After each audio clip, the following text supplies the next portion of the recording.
साथ हैं वैदिक संस्कृति के अध्येता डॉक्टर अरुण कुमार जायसवाल जी। नमस्कार। नमस्कार। श्रीमद् भगवद गीता के 11वें अध्याय का 38वां श्लोक। त्वमादिदेवः पुरुषः पुराणस्त्वमस्य विश्वस्य परं निधानं वेत्तासि वेद्यं च परं च धाम त्वया ततं विश्वमनन्तरूप।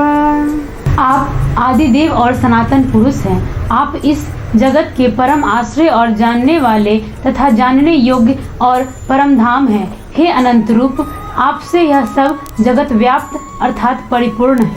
एक बात बताएं कि अर्जुन भगवान को आदिदेव, आनंद रूप और परम आश्रय क्यों कहते हैं? हमारा भी एक प्रश्न है कि अर्जुन भगवान को ज्ञाता, सर्वोच्च ध्येय क्यों कहते हैं? इस श्लोक में अर्जुन कहते हैं, हे भगवान, आप आदिदेव हैं, पुरातन यानी सनातन पुरुष हैं। आप इस जगत के परम आश्रय यानी सर्वोच्च शरण स्थल हैं। आप ज्ञाता यानी जानने वाले हैं, ज्ञात है यानी जानने योग्य है। आप सर्वोच्च ध्येय यानी परम धाम है। हे अनंत रूप यानी असीम रूपधारी, आप द्वारा यह सब जगत व्याप्त है अर्थात परिपूर्ण है। सभी देवों में प्रथम आदिदेव हैं। आपसे पहला व्यक्तित्व वाला हुआ ही नहीं। आप है पुराण, अति प्राचीन, आपसे प्राचीन कोई नहीं है। जहाँ से जीवन शुरू, जहाँ से जगत शुरू, जहाँ से अस्तित्व शुरू है, आप वहाँ हैं। कोई ठुकरा सकता है, कोई भगा सकता है, पर भगवान की शरण सबके लिए खुला है। चाहे देवता हो, चाहे दानव हो, असुर हो, मानव हो, कोई भी हो। ब्रह्मांड के जगत के आप परम शरण स्थल हैं। आप ही ज्ञाता है, आप ही ज्ञात है। मतलब जो जानने वाला है वह भी आप है और जिसे जाना गया वह भी आप है। केवल अनुभव तभी आ सकता है कि मैं इस जगत का ज्ञाता हूँ पर मैं जगत नहीं हूँ, लेकिन मेरी सत्य प्रकृति में दोनों ज्ञाता और ज्ञात हूँ। परम उच्च धाम व सर्वोच्च ध्येय भी आप है। ऐसी कोई स्थिति नहीं है, ऐसी कोई जगह नहीं है जहाँ परमात्मा न हो। अनेक असीम रूप वाले यह आपकी सत्य प्रकृति है। तो भगवान सब जगह है। ऐसा कोई रूप नहीं है, ऐसा कोई स्थान है जहाँ परमात्मा नहीं है। श्रीमद् भगवद गीता के 11वें अध्याय का 39वां श्लोक। वायुर्यमोऽग्निर्वरुणः शशाङ्कः प्रजापतिस्त्वं प्रपितामहश्च नमो नमस्तेस्तु सहस्रकृत्वः पुनश्च भूयोऽपि नमो नमस्ते। आप वायु, यमराज, अग्नि, वरुण, चंद्रमा, प्रजा के स्वामी, ब्रह्मा और ब्रह्मा के भी पिता हैं। आपके लिए हजारों बार नमस्कार, नमस्कार हो। आपके लिए फिर भी बार बार नमस्कार, नमस्कार। एक बात बताएं, भगवान ही वायु, यम, अग्नि, वरुण, चंद्रमा आदि सब कुछ हैं, तो कैसे? इस अध्याय के अभी तक के स्थिति से ये पता चल रहा है कि अर्जुन अपने भावों को व्यक्त कर पाने में क्यों असमर्थ हो रहे हैं। अर्जुन कहते हैं भगवान से कि आप वायु हैं, श्वास हैं, आपके बिना प्राणी रह नहीं सकते यानी प्राण है। यम है यानी कर्मों का नियमन है, कर्मों का नियमन संयमन आप करते हैं। आप अग्नि हैं यानी तेज है, सृष्टि में जो तेज व्याप्त है वो आप हैं। आप वरुण है यानी जीवन है, वायु प्राण है, यम कर्मों का नियमन है, अग्नि तेज है, परमेश्वर का तेज अग्नि के रूप में प्रकट होता है। वरुण जल है यानी जीवन है, जल के बिना जीवन का अस्तित्व नहीं रहता। माँ के पेट में भी जल की जरूरत पड़ती है। आप चंद्रमा है, चंद्रमा अमृत है, सोम है। चंद्रमा सभी तत्वों में है, चाहे पृथ्वी, जल, अग्नि, वायु हो, सभी में है। अमृत तत्व यानी पोषण तत्व है। पोषण जहाँ भी हो वह चंद्रमा के द्वारा होता है। भगवान के द्वारा ही चंद्रमा अमृत तत्व देता है यानी पोषण देता है। तो अर्जुन कहते हैं आप प्रजापति हैं यानी संपूर्ण ब्रह्मांड के प्रजाओं के पालक पोषक हैं। आप प्रपितामह हैं। ब्रह्मा को पिता कहा गया है और भगवान को प्रपितामह, क्योंकि ब्रह्मा के भी पिता हैं आप। आपको नमस्कार है भगवान, बारंबार प्रणाम है, 1000 बार प्रणाम है। अर्जुन दिव्य भाव से ओतप्रोत, परमेश्वर की भक्ति से ओतप्रोत अपना भक्ति भाव शब्दों के माध्यम से व्यक्त नहीं कर पा रहे। यही कह पा रहे कि भगवान आपको बारंबार 1000 बार प्रणाम है, आप सभी कुछ हैं।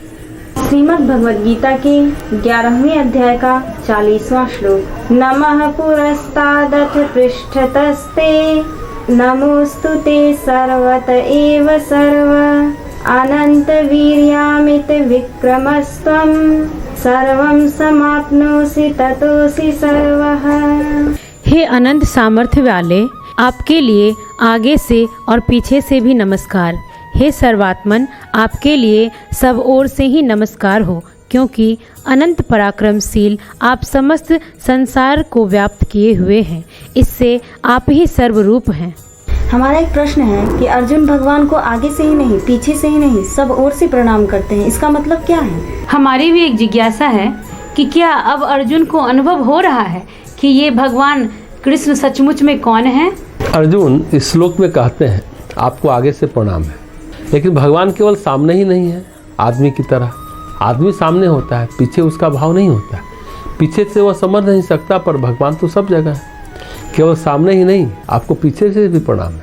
आप अनंत वीर हैं, असीम ऊर्जा से परिपूर्ण, अनंत पराक्रम से पूर्ण, आप में सब कुछ समाहित है, इसलिए आप सब कुछ हैं। यह व्यक्ति स्थिति ब्रह्म आप ही हैं। मुंडक उपनिषद का एक श्लोक है, आप भगवान सब में हैं। इसके बाद जो श्लोक है, अर्जुन को अनुमान हो रहा है कि अब तक वह भगवान कृष्ण की महानता से पूर्णतः अवगत नहीं था। अभी तक उसने केवल मित्र के रूप में लिया था भगवान को, लेकिन अब उन्हें एक असाधारण व्यक्ति के रूप में पा रहा है, इतना महान, इतना दिव्य। आने वाले श्लोकों में अर्जुन अपना पश्चाताप व्यक्त करते हैं। श्रीमद् भगवद गीता के 11वें अध्याय का 41वां श्लोक। सखेति मत्वा प्रसभं यदुक्तं, हे कृष्ण हे यादव हे सखेति, अजानता महिमानं तवेदं, मया प्रमादात् प्रणयेन वापि। आपके इस प्रभाव को न जानते हुए आप मेरे सखा हैं, ऐसा मानकर प्रेम से अथवा प्रमाद से भी मैंने हे कृष्ण हे यादव हे सखे इस प्रकार जो कुछ बिना सोचे समझे हठात कहा है। हमें यह बताएं कि अब अर्जुन को पश्चाताप क्यों हो रहा है? पश्चातापवश वह भगवान को क्या क्या कह रहा है? एक बात बताएं कि ऐश्वर्य किसको कहते हैं? क्या हमारे अपराध अज्ञानतावश ही होते हैं? अर्जुन कृष्ण की बुआ के लड़के थे और कृष्ण अर्जुन के मामा के लड़के थे, तो अब तक कृष्ण का जो ग्लैमर था उसे अर्जुन ने देखा नहीं था, ईश्वरत्व देखा नहीं था। ऐश्वर्य जिसको कहते हैं वह ईश्वर से बना है। योग ऐश्वर्य, आध्यात्मिक ऐश्वर्य भगवान का देखा ही नहीं। ज़्यादा से ज़्यादा देखा राजनीतिक के रूप में, राजा के रूप में, एक कुशल कूटनीतिज्ञ के रूप में। बहुत ज़्यादा देखा तो एक योद्धा के रूप में देखा, शास्त्र के विद्वान के रूप में देखा, लेकिन ईश्वर के रूप में नहीं देखा। अब ईश्वर के रूप में देखा तो अर्जुन थोड़ा सा घबराए, ये मैंने क्या किया भगवान? आपके साथ मैं क्यों मित्र के रूप में रहा, मित्रवत व्यवहार किया? असावधानी के कारण मैंने क्या कहा? हे कृष्ण हे यादव हे सखे, मैं ऐसा कैसे कह सका? आपकी महिमा, आपकी प्रकृति को न जानने के कारण अज्ञानवश मैं आपकी अथाह महिमा से पूर्णतः अनभिज्ञ था। मैंने आपको अपने जैसा ही समझा, प्रमादवश या प्रेम के कारण मैंने आपसे मनमाना व्यवहार किया। भगवान, ये मुझसे बड़ा गड़बड़ हो गया, मैं तो आपको जानता ही नहीं था।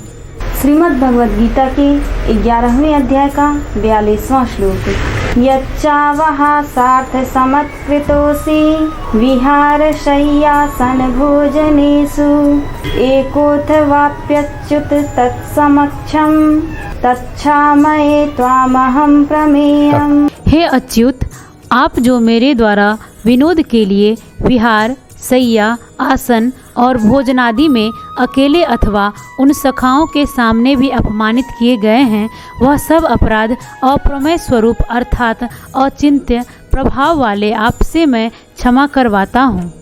हमें ये बताएं कि अर्जुन और कृष्ण दो शरीर एक आत्मा किस प्रकार से माने गए हैं। साथ ही यह भी बताएं कि परमात्मा और जीवात्मा के मित्रता की गाथा ही क्या भगवत गीता है। हमें भी ये बताएं कि भगवत गीता के इस परम पावन 11 अध्याय में एकादशी के व्रत का पुण्य मिल जाता है, वह कैसे? तो अर्जुन इस श्लोक में भी कहते हैं, थोड़ा कन्फेस कर रहे हैं एक तरह से, कभी कभी आपका उपहास करते वक्त अपमानजनक व्यवहार किया, आपकी महानता न जानने के कारण ऐसा व्यवहार करता रहा हूँ। अब मैं देखता हूँ यह सब अनुचित था। आप इतने महान और इतने कीर्तिमय हैं और मैं इन सब से अनभिज्ञ था। हे असीम, आपके प्रति बालकोचित व्यवहार के कारण आप मुझको क्षमा करें। अर्जुन भी महान व्यक्ति है, साधारण व्यक्ति नहीं है, पर अर्जुन महान है तो कृष्ण महानतम है। अर्जुन ने श्री कृष्ण के साथ समवयस्क मित्र की भांति व्यवहार किया था। यह अत्यंत रोचक है। इस प्रकार की मित्रता को लेकर महाभारत में बहुत सारे प्रकरण मिलते हैं। अर्जुन और कृष्ण एक आत्मा और दो शरीर माने गए। उनके संबंध इसी प्रकार से हैं जैसे कि कठोपनिषद में एक बात है, एक श्रुति है, दो जुड़वा पक्षी एक ही पेड़ की दो डाल पर बैठे हैं, एक पक्षी ऊपर की डाल पर बैठा है, वह तटस्थ है, निर्भीक है। दूसरा पक्षी जो नीचे की डाल पर बैठा है वह इधर उधर देखता है, ताकता है, झांकता है, इधर उधर आकर्षित होता रहता है। ये दो पक्षी और कोई नहीं है, ये पेड़ संसार है। ये दो पक्षी जीवात्मा और परमात्मा है। परमात्मा और जीवात्मा दो अभिन्न मित्र हैं। ये परमात्मा और जीवात्मा की मित्रता की गाथा और ज्ञान की गाथा ही है भगवत गीता। और जब परमात्मा की ओर जीवात्मा देखता है, जैसे सिर उठाकर अर्जुन ने कृष्ण को देखने की कोशिश की, परमात्मा ने अपना स्वरूप दिखाया, और यही भगवत गीता का 11वां अध्याय है। तो एकादशी की तरह महत्वपूर्ण, पुण्यवान और अच्छा माना गया है। जो एकादशी का व्रत नहीं कर सकते शरीर की अशक्तता के कारण, रोग बीमारी के कारण, तो एकादशी के दिन विष्णु सहस्त्र नाम का पाठ और गीता के 11वें अध्याय को पढ़ लेते हैं तो उन्हें एकादशी का फल मिलता है और उनकी मृत्यु अच्छी होती है। जीवन तत्व समझ में आता है, जीवन बोध होता है। जीवन और मृत्यु भगवान का विश्व रूप, विराट रूप जब अपने अंदर महसूस होता है तो सचमुच जीवात्मा उच्चतर होती चली जाती है और उस उच्चतम को, उस परम तत्व को जानने में सक्षम हो जाती है, उसकी पात्रता विकसित हो जाती है। तो स्वाभाविक रूप से मृत्यु से भय नहीं रहता और मृत्यु उनकी अच्छी होगी ही होगी।